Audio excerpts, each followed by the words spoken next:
Hey, how's it going, everyone? Just back again with another sequence video. So I came across this one while I was doing another lesson. So I just thought I would add this to the collection. And so, every time I see it, it's amazing. And so this one I would say is lightly encoded, but, I would say at this point, it's safe to say that I'm proving that there are hundreds. There could be many, many more, that I'm not finding, but it's very clear that this is the DNA. This is what God wanted his elect to see. To understand is the sequence of events. So just to reiterate, the sequence of events is Christ will appear in the sky and then bring two witnesses here to America and then take away his elect. And then that begins the wrath of God, 1260 days, according to Revelation 11 and Revelation 16. And then America is destroyed after that by the other nations literally surrounding it. It could be in the Navy vessels and then obviously from land and then just from all directions, just burning the place. And then Christ returns with his elect for a 30-day period of wrath. And then after that, it's a 45-day period of miracles for the remnant. So that explains the 1335 in Daniel.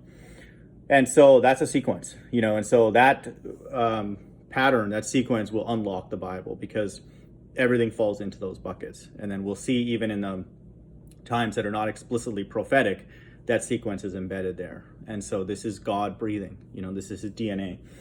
Matthew 15:22-39. So the first reference we'll look for is salvation for the elect, and we see that. And behold, a woman of Canaan came out of the same coast and cried unto him, saying, have mercy on me, O Lord, the Son of David. My daughter is grievously vexed with the devil. So now we have a reference of, in this instance, it's a woman of Canaan, but ultimately the entire world is crying out to God, for salvation. Because in this case, the daughter is grievously vexed with the devil. And so in the last days, this virgin daughter of Babylon represents America. And is grievously vexed with the devil. And the Bible says that America is going to be filled with every unclean and hateful bird. And so this is the seed of the beast, according to Revelation 16. And so that's language of like what we're doing. Even the non-Israelites here, the woman of Canaan, is doing that in these days, much less people like me who believe that they could be of the elect. And so Israelites. So that's the cry, and so just know that, and that's in verse 22, that's happening across the entire earth. Just know that. Verse 23, but he answered her not a word, and his disciples came and besought him. And so this is now symbolic language for the elect, the disciples, which are here now, being taken up with Christ, saying, send her away, for she crieth after us. Verse 24, but he answered and said, I am not sent but unto the lost sheep of the house of Israel. And so this is language for God's elect. And that's verse 24, 44. Then if you add Matthew 15 plus 24, you get 39, three nines, 999. And if you rotate that, that's 666, 18, which is a number that's often used to signify, Christ's second coming. Definitely the days that we live in, 666. And so 22, 23, and 24 are symbolizing Christ taking away his elect, the lost sheep of the house of Israel. Verse 25, then she came and worshipped him, saying, Lord, help me. And so this is the time of the Great Tribulation. The gospel is going to be preached, and now there's another group of all nations that are going to refuse the mark of the beast and not worship the beast, and worship God. And so this, again, is symbolic for this time period. But he answered and said, it is not meet to take the children's bread and cast it to the dogs. This is the period of the quote-unquote dogs. And then if people accept the gospel, then they're accepted into the kingdom as a part of the mixed multitude. I'll read verse 26 again, 66. But he answered and said, it is not meet to take the children's bread and cast it to the dogs. But the kingdom's open, to them. Verse 27, and she said, truth, Lord, yet the dogs eat of the crumbs which fall off the master's table. So if they have that type of humility and will worship God like she did, then they will be accepted, into his kingdom. And it's prepared for them as well. Verse 28, then Jesus answered and said unto her, O woman, great is thy faith. And so they have faith as well, even though we know that she's not an Israelite. Be it unto thee even as thou wilt. And her daughter was made whole from that very hour. And so now we have a language of the daughter, which is using symbolic language, is the virgin daughter of Babylon, America, being destroyed in that very hour. And so this, again, why this is like slightly encoded, but we see very, very amazing language. And then that very hour is also referencing this is the time of the hour of temptation, a 1260-day period. And so this all follows the sequence perfectly. Verse 29, and Jesus departed from thence and came nigh unto the Sea of Galilee and went up into a mountain and sat down there. And so now this is language Christ returning with his elect.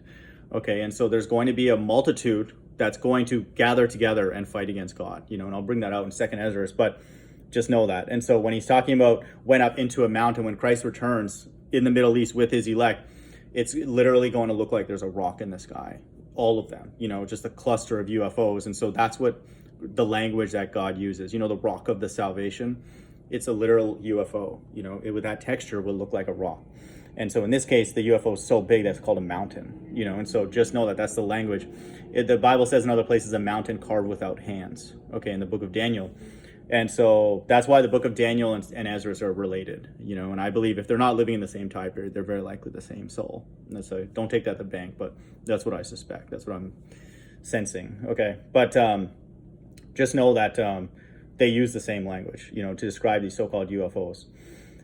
So verse 29, and Jesus departed from thence and came nigh unto the Sea of Galilee and went up into a mountain and sat down there. And now listen to this. The great multitudes came unto him.